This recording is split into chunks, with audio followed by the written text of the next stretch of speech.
Hello, BookTube. Well, it's Wednesday, and that means Epic Comic Book Wednesday, when ordinarily Michael K. Vaughan and I would make combined videos, our team up every week, where we talk about some comic book or a subject of comics or a character.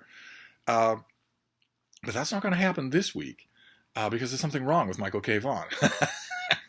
Actually, that's no shock to you. I'm pretty sure that we all know there's something wrong with Michael K. Vaughan. I'm pretty sure that's why we all subscribe to him. But no, what I mean is he's feeling under the weather. I asked, and it is not, thank God, this weird thing on the East Coast of the United States. Of course, he's on the other end of the United States. But on the East Coast of the United States, I don't know how many of you on the East Coast have encountered this. So far, it's flying under the radar of news reportage as far as I can see. And yet, almost everybody I know has had or is currently dealing with this ragged, horrible, harsh upper respiratory infection. All the people that I know, it's all over New York City. It's all over, I have two friends in Philadelphia. Everybody they know has it. It's all over Boston. And in every case where I've dealt with specifics, the people who have it have tested themselves for COVID, and it's not COVID. But it's also not the flu, not any kind of flu they've ever had. It's not only gnarly, so it really grabs your attention. You can't tough it out at work. But it also lasts and lasts and lasts. It goes for the throat. It goes for the breathing. It's very phlegmy. And I don't know how many of you are dealing with that, but there's automatically the first thing I thought. But no, it's not that. He's just feeling under the weather. And I felt heartbroken about that, of course, because he's been here to Hyde Cottage. I don't want anybody to be sick.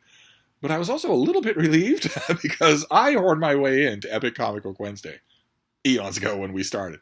So the price I pay for that is that Mike picks what we talk about. And except in those instances when it precisely coincides with my own, his taste in comics is reputedly deplorable. So sometimes he will pick things that are absolutely awful. In other words, things that are from the 1990s.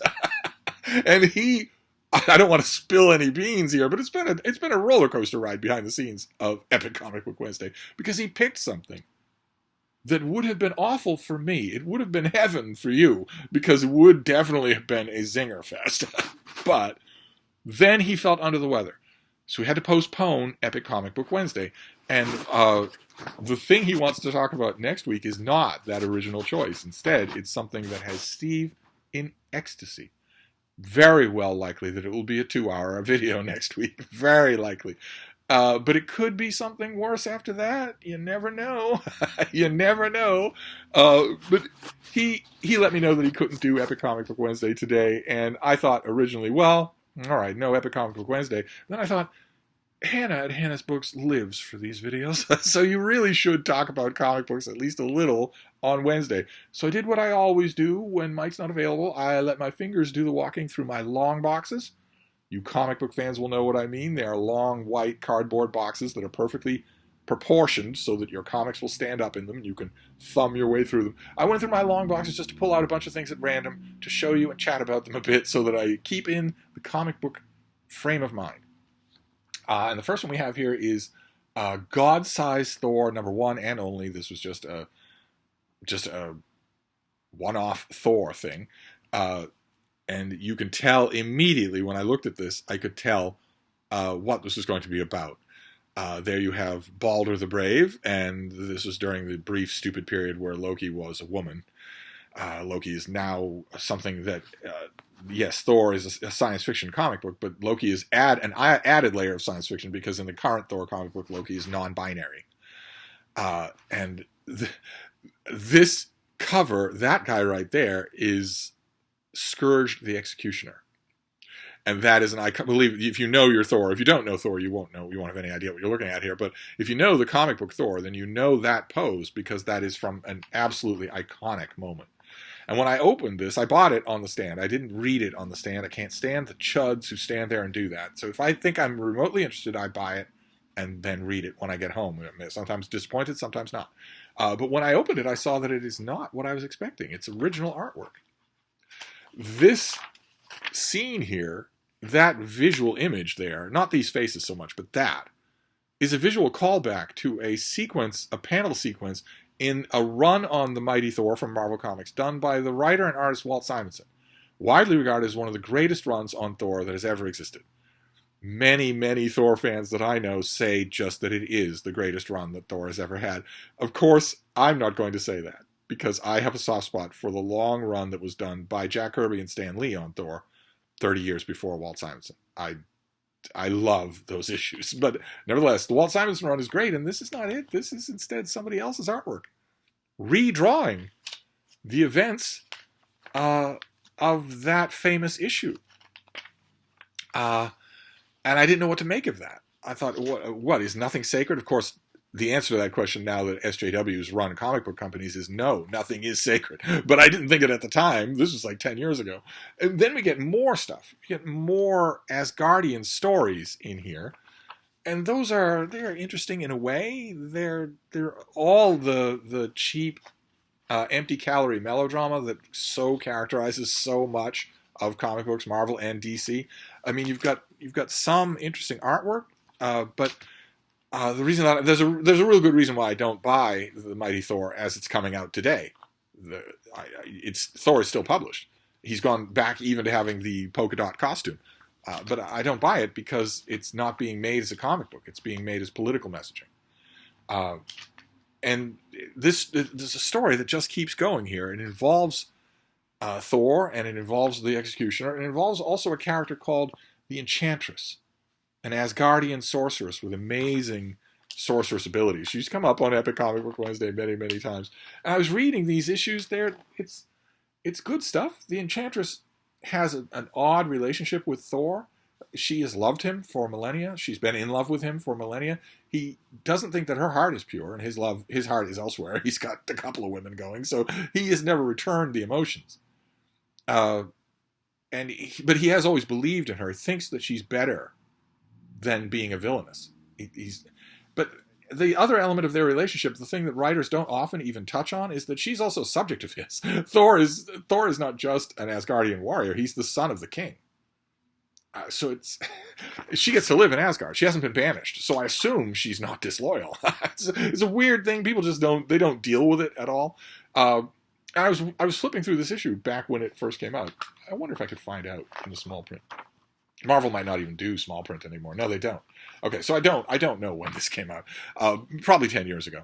I was flipping through it and I was thinking, okay, so you're giving me all sorts of riffs on Scourge the Executioner, and all sorts of riffs on the Enchantress, and all sorts of riffs on that particular issue of Walt Simonson Thor. And then at the end, my faith was redeemed because they reprint it.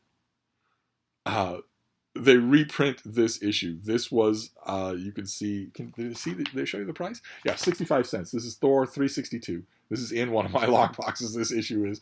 I was following this story, and it was really, really good. I was in love with the Simonson issues from the beginning. Right from the beginning. I was reading Thor. Thor was my favorite Marvel character, so I was reading Thor through a doldrum of a run on the character. And then Walt Simonson took over the artwork, and there's a moment where Thor is talking with Nick Fury, agent of S.H.I.E.L.D., and he disappears. He's summoned to Asgard, and Fury is standing there in the pouring rain and says, do people ever travel in nice weather? And I read that line, I saw the big final open panel of that issue, and I thought, okay, that's different. That's someone different. That's someone who has ideas about this, not just what is Thor going to fight this time around. So I was reading all along, and I was moved. Oh my. There were issues before this where I was moved. There's a 2-part storyline about the last Viking. Any of you who know these stories will know exactly what I mean. Oh my God. Oh my God. I was reading along, and I won't get into the complicated backstory of this issue. Look at this. This is Walt Simonson artwork. There's the Enchantress again, and Scourge the Executioner. They are trapped in the netherworld of Norse mythology, in Hel, Hel, at the mercy of the Norse goddess of death, Hela. And they want to get out, but they're trying to rescue mortal souls while they do it. They've got a rescue mission out of the netherworld. And they're hoping that they can do it. Baldur's with them. Thor's with them. He's in full power. And they are trying, but they are facing the entire horde of the underworld. Look at that. Huh? Simonson, by this issue, he could do anything that he wanted on Thor. And he would routinely give you a splash panel like this just for the fun of it, just to hammer home the drama, that's when you know that you're dealing with someone really, really confident in what he's doing. But it looks like they're going to need, they are going to be able to escape from this netherworld, but someone's going to have to hold the bridge. A suicide mission. Someone's going to have to hold the bridge and hold off the forces of hell long enough for them to get away. Naturally, Thor says it will be him. Not because he's got a death wish. He's thinking, in a way, well, I'm the most powerful one. I have the highest chance of doing this and living. But while he's thinking that way, the executioner belts him from behind and knocks him unconscious. And tells Balder the Brave to give him some of the machine guns that they have taken to the underworld, and he will hold the bridge. And he knows that he has been a villain and an oaf and a buffoon. He knows that. And he wants a chance to redeem himself. He tells Balder that he and Thor should share a drink in his name when they get back to Asgard, and they ride off. And he stands alone with the building, the house, the covered bridge of the covering of the bridge behind him. And I was reading this issue the first time back in the 80s, 70s, something, 80s, and I had no idea what I was getting into, no idea what I was going to do at all. We get the hordes of hell approaching, and the executioner is simply standing there, blowing them away. We're told the warriors of death ride down hard upon him. The executioner turns his thoughts from the flowing blonde hair that has always danced before his eyes, and begins to do the thing he does best. And he's smiling the whole time he does it. As he's running out of ammunition, he's using the rifle itself as a weapon. And he's calling it Scourge's last laugh. And then the narration takes over. And though the executioner stands alone, and the warriors of hell seem numberless, no one sets a foot upon the bridge across the River Joel. And then we get this panel. That is the panel that is being evoked here. Is this famous sequence. I wonder, I've asked many times, I don't know if any of you have the answer. This page of original artwork is probably framed in somebody's house. They probably paid a lot of money for it. Because there isn't a Thor reader who wasn't just blown away by this page, by what happens here. The narration goes on. They sing no songs in hell, nor do they celebrate heroes. For silent is that dismal realm, and cheerless. But the story of the Jalabru and the god who defended it is whispered across the 9 worlds. And when a new arrival asks about the one to whom even Hela bows her head, the answer is always the same. He stood alone at Jalabru. And that is answer enough. And he just fades. Look at that. Look at the vertical nature of that panel. Just incredible. And Simonson knew perfectly well that he was making something fans would be talking about for the rest of their lives, because he signed the panel. Just incredible. And of course, the issue goes on from there. That issue goes on from there for our heroes to make their escape. But no reader was paying attention to anything but that. After this issue, none of them were. And that's just incredible.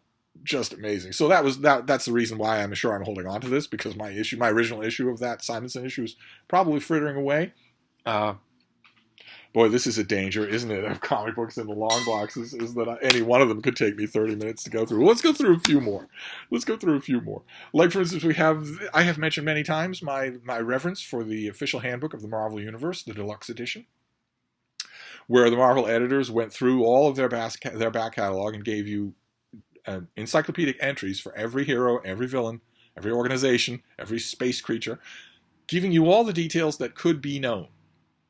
What do we know from the comics? This is not editorial intervention. What do we know from the comics? Is this character's name known?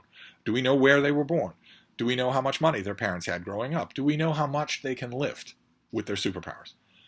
I loved the deluxe edition of the handbook, the official handbook of the Marvel Universe. I loved it. I kick myself that I don't have the big omnibus hardcover. But Marvel also realized that they could continue that. So they did the official handbook of the Marvel Universe, the Book of the Dead, the deluxe edition, where they did a few issues devoted to dead characters. And there they have them all rising from the graves. They're all rising from their graves. It's the same thing. You get a breakdown of the character, everything that's known about them, a few pictures from their history, and a breakdown of their superpowers. But in this case, you're doing it for characters who are dead. And this was kind of a joke even when it happened. Marvel comic book fans have said forever and ever that in comic books no one's dead except Bucky and Uncle Ben. Meaning Captain America's World War II sidekick, Bucky, and Uncle Ben, Peter Parker's uncle, who is killed by a burglar and inflames him to become Spider-Man, because with great power comes great responsibility. In one particular editorial meeting at Marvel Comics, when the Michelob Light was flowing rather freely, everyone in the room decided, why should we obey that? Let's bring back Bucky. So they did. They brought back Bucky as a character named Winter Soldier, and he's been so popular with the fans that he's not going to die again. He did die. Winter Soldier did die in one big event, but it was immediately resurrected, so it doesn't matter. The point being that in Marvel Comics, death is just a phase you're going through. Usually, death is just a phase you're going through. There was one issue of the Avengers eons and eons ago, long before Michael K. Vaughan was born, maybe when his parents were children. There was an issue of the Avengers where the Black Panther makes an offhand comment and says, true death is irrevocable. And I said out loud, I read that issue in New York City. I said out loud to the page, have you ever read a Marvel comic? And the proof is in the pudding here. Because look at this cover. We don't even need to go into the internals of this. Just look at this cover. Look at how many of these characters are not dead. There's Count Nefaria. He's come back a few times. There's Doctor Strange's mentor, the Ancient One. The Ancient One isn't dead. He's transcended to another plane of existence. There's Baron Zemo. And this Baron, what's his name? Strucker? Both of these two have come back a million times. There's the Beyonder. Is the Beyonder even capable of being killed? There's Sharon Carter. Sharon Carter is, of course, not dead. Writers will always find a way to bring her back. And most famously of all, there's Bucky, who's in this issue, but who is not dead. He did not die. Well, of course, front and center here you have Captain Marvel, who we talked about in a recent Epic Comic Book Wednesday, and who is, as far as I know, still canonically dead. I would like to think that would stay true, since he was given such a beautiful send-off. He was given a great death comic. Same thing with Scourge. You wouldn't want, I think Scourge has come back, but you wouldn't want him to come back after a death scene, a death sequence that well done. That ought to be the final deciding factor here. Not so much is the character really popular, but did somebody give the character an unbelievably incredible death scene? If they did, don't defile that. Leave that canon. But anyway, that's the Marvel Book of the Dead. Then oh goodness gracious. You're going to have publication date. Yes, we go back to the 1980s, when all the world made sense. This is Nexus from First Comics. Look at that. Look at that Steve Root artwork, huh? Painted cover. This was a superhero that came out. It was created by Steve Root and Mike Baron, his name is Horatio Hellpop. He lives in a future world. He himself is human, but he has been imbued with immense energy powers by weird aliens in order to conduct a very specific mission. He kills the killers of people. He murders mass murderers. And he does so, as he tells one of them, purely for self-defense, because those aliens have given him his powers, but they've also given him torturing, physically convulsing dreams if he doesn't do it. He isn't allowed not to. He has to go out and do this. But he becomes a kind of cosmic Avenger just in general, not just for killing the mass murderers, but also just for righting wrongs and whatnot. And it had a rocky start. I know everything about the origin of this character. I know everything about this. This character ought to have been a bigger success than he was. But honestly, he's about as big a success as you could get if your success was not being done under the auspices of a gigantic company like Marvel or DC. Nexus was a huge hit in the 80s. And his comic book went on and on and on. And I used to tell everybody about it. I used to say, all right, you love your Marvel and you love your DC. So do I. But there is one fantastically written and fantastically drawn comic that isn't being done by either Marvel or DC. So your store might not have it. You might have to ask them to get it. And you're missing some great stuff. And this was part of that. Nexus had a few runs. This is issue number 36 with this painted cover there. And this is an example of Horatio Hellpop conducting a kind of superhero mission. It opens with him killing a mass murderer. He shows up in the guy's in the guy's a luxurious apartment there. And the guy says what they all say. He says, no, wait, please, I've changed. I need more time. And Nexus says, no, no, no. I know what you did, and you just can't outlive it. And he blasts away at the guy. But he finds a religious text when he's there and learns that the author is being kept in a Soviet-style gulag, and decides that he will go undercover to that gulag in order to see if the author is still alive and maybe rescue him. And he does. There are all sorts of subplots here. Oh my god, Teenage Mutant Ninja Turtles house ads and whatnot. Oh my. Lone Wolf and Cub. Huh? How many of you? Well, I don't have to ask if Grammaticus Books remembers the 80s, but how many of the rest of you do? He eventually finds the author of this religious text, and he doesn't want to go. The author doesn't want to go. Nexus is willing to spring him from prison, but he doesn't want to go. He warns the guards, see that he has paper and that he is well treated. If you don't, I'll make sure you pay for it yourself. They all promise to. You don't know whether they will or not. But the issue shows you how terrific Baron and Rude could be, just how terrific they could be. When Horatio Hellpop goes to this Soviet-style gulag, he is told by the prisoners right away that his identifying as a poet probably isn't going to sit well with the cell boss. They say, even here, you cannot worship freely. The cell boss won't allow it. And look at the visual that we get. We see two people flying in the background. They say, there he is now. He's showing up now. He's this gigantic man mountain of a figure who is very jolly. He is very jolly to Horatio Hellpop. He says, how can we help one another, comrade? For if you cannot help me, I cannot help you, and without my help, you will not long survive. And Horatio Hellpop says, do you enjoy poetry? And the guy smacks him to the ground and says, no, what else can you do for me? And Horatio Hellpop says, I can break your neck in 5 places. And the big cell boss just launches at him right away, says, you do not even last a day, comrade. And Horatio Hellpop flips him over, and then off stage, so we can't see it, it's crack, crack, crack, crack. He cracks his neck 5 times while everyone is looking on in horror. And then we get his face. I'm the new cell boss. How incredible is that? Just a fantastic issue. They're all fantastic. Absolutely incredible. I wish that I'd had collector common sense when it comes to Nexus. I wish that I had.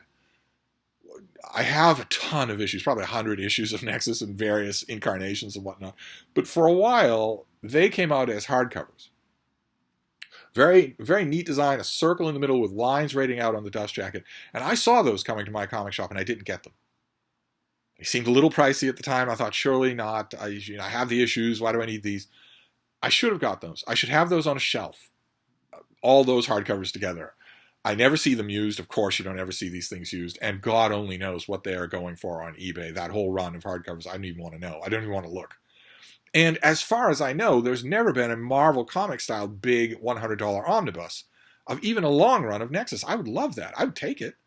But as far as I know, that doesn't exist. I have no idea when you're outside the umbrella of Marvel or DC, you don't know who owns what, who has the rights to what. So I have no idea. I wish that I had Nexus in a more permanent reading format, is I guess what I'm saying.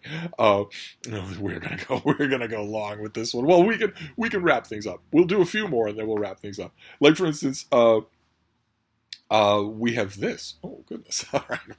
Well, you're not from the '80s. No, you're from 1970. I won't say that the 70s made sense. Of course they didn't. Even those of us who were living through it didn't understand what was going on half the time. But they had a distinct flavor of their own. And this was 15 cents. At the time that I bought this thing, I think I was making $60 a week. Pretty sure I was. Something like that. Something in the neighborhood of $60 a week. Which, might seem to you to be unthinkable. But the absolutely piratical, usurious rents that we all take for granted now did not exist in 1970. They simply didn't exist. No landlord in the world would have showed you a flypaper shoebox and said, I want $2,500 for this, and I also want another $6,500 up front as things that I'm going to call first and last month's rent and a security deposit. Those things are imaginary; they don't exist. But I'm going to say that anyway. I'm going to say that I want your first month's rent on time, yes, but I also want $10,000 just cause. Those numbers were unthinkable. To give you an idea, in 1970, when I was paying 15 cents for my comic books, and I think I was making about $60 a week, my rent was $60 per month. So I wasn't feeling the bite of that at all. It's a gone world. I don't expect that you'll understand it at all. But this is Avengers number 76. The day the Earth exploded. Spoiler: Earth does not explode. Here we have a John Buscema cover. I have mentioned many times before that John Buscema, he's a wonderful comic book artist. He does the internal artwork on this issue, but he doesn't do covers well. This is a bad cover, and you can just glance at it and see the way to fix it. It would be an easy way to fix it, but no, instead he's got to have every member of the team on here. This was a great run on the Avengers, and here this was written by Roy Thomas and drawn by John Buscema, and he's inked by Tom Palmer, who does a really good job on Buscema's pencils. Really, really good. Really textured. Really lifelike, I guess you could say. And here, the supervillain who abducts the Scarlet Witch, because of course you can't get your supervillain card if you don't abduct the Scarlet Witch. His name is Archon, and he is a warrior leader of an alternate dimension that has a problem. The world in this alternate dimension is running out of power. Its sun is losing power. The energy rings that give it light and life are running out of power. Archon needs to find a way to fix that. So he doesn't want to rob the Fifth Avenue Bank. He has another goal in mind.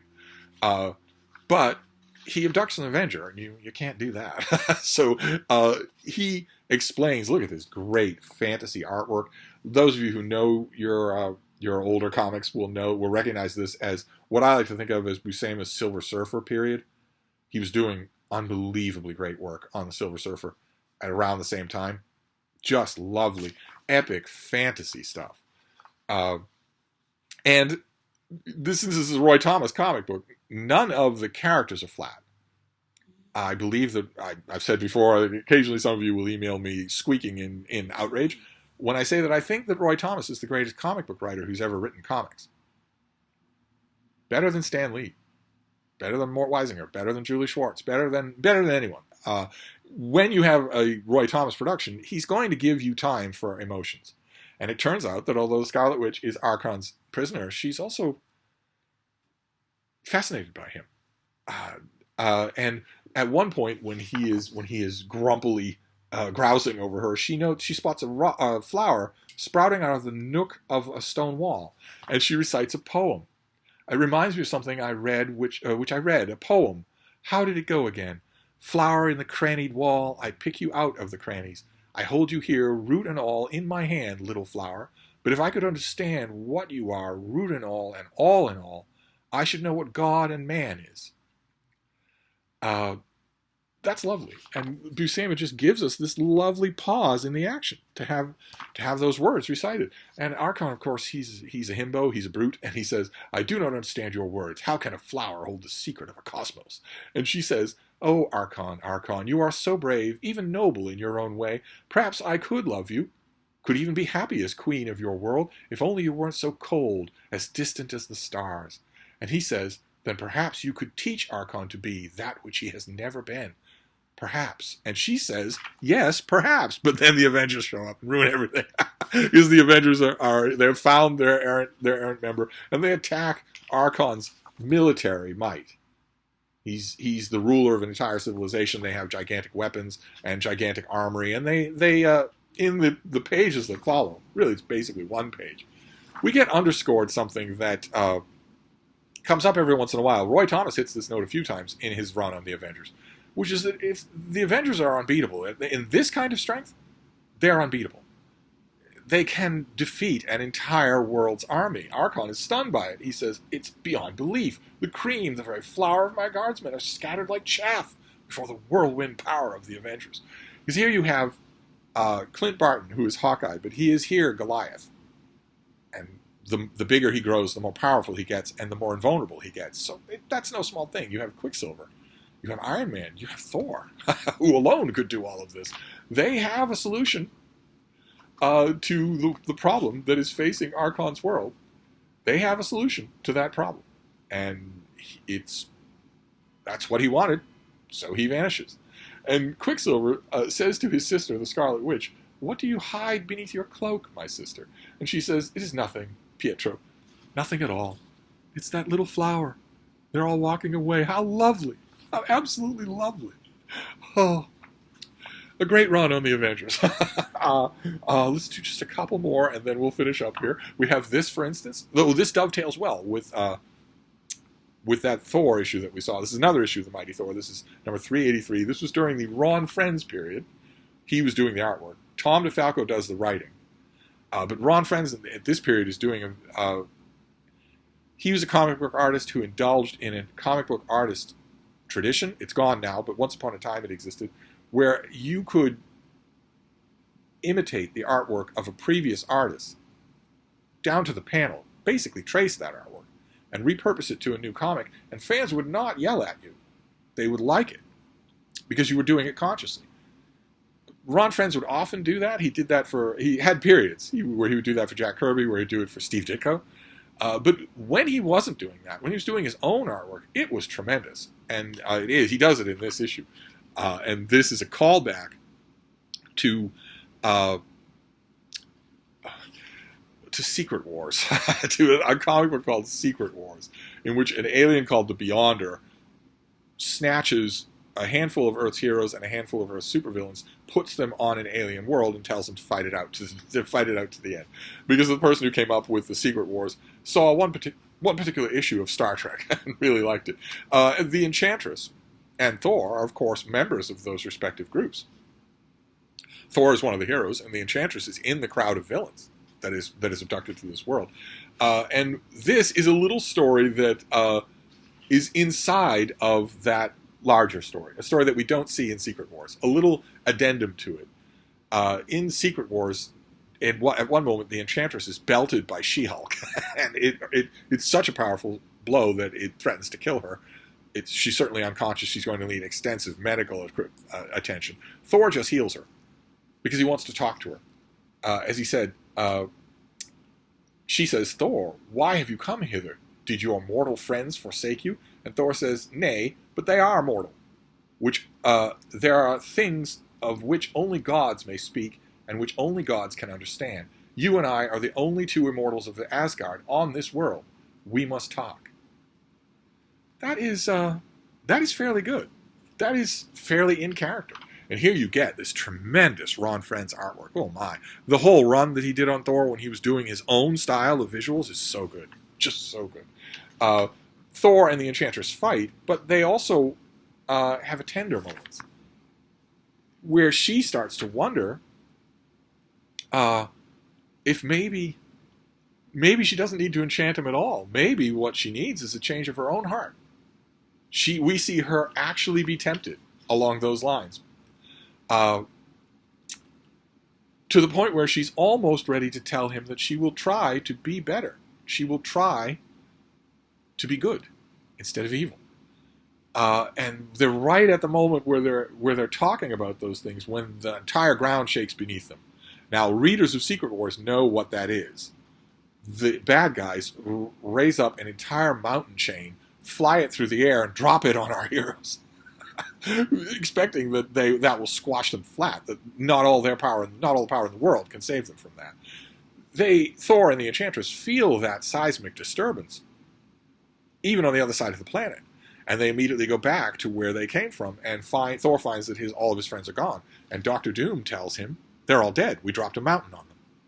But I will give you a merciful death." Because he's alone against all of them, and for a fraction of a second, Thor wonders if he is alone. Am I alone? Or is it two gods against all the rest of you, which would give them a run for their money? She can't do it. She can't side with him. So we get more panels of Thor, really good stuff of Thor fighting all of these guys. He's outdated. He's outgunned. He can't possibly win. But he gives it a good, strong try, and then it looks like Ultron has destroyed him. It looks like Ultron has disintegrated him. All that's left is a scrap of cloak and his helmet. And we get this panel where the Enchantress looks furious. Looks like she might be willing to attack to avenge him. But then she loses her nerve and doesn't. Very disappointing. I've read this issue. I bought this when it first came out for 75 cents. This came out in 1987, and I was disappointed even then. Because if this is the end of the world, if they can't leave, if they don't know if they're ever going to have a life beyond this world, the Enchantress would side with Thor. They are the only two Asgardians, and he is her liege lord. So she would do it, but she doesn't. Then we'll do just two more, and then we'll be done. We have an issue of Thor. We were in 1980s when all the world made sense. Then we went to 1970.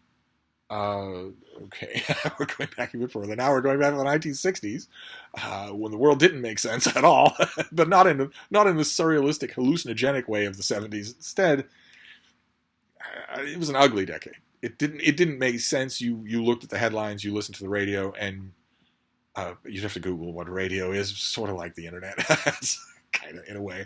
None of it wasn't a pleasant decade. It was an ugly decade. But Thor was great in the 1960s, and this is 12 cents. This is Thor number 156.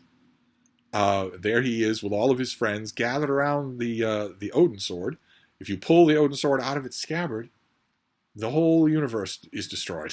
And there is a being in this issue. This is a four-part story that I've talked about many, many times before. There's a being in this issue called the Mangog. He's that big yellow guy in swim trunks. He is malevolence incarnate. He is the summation of an entire evil alien race, and so he has their strength combined. He has the strength of a billion beings.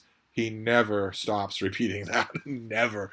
But what it means is he's physically unstoppable.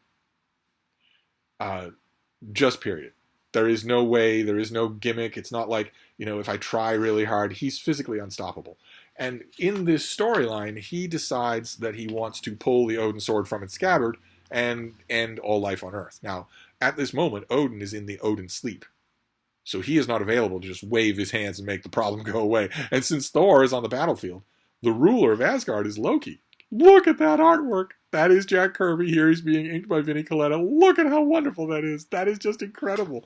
The Asgardians are hoping that Loki will do something. He has some sort of plan. He doesn't. He's only looking out for himself.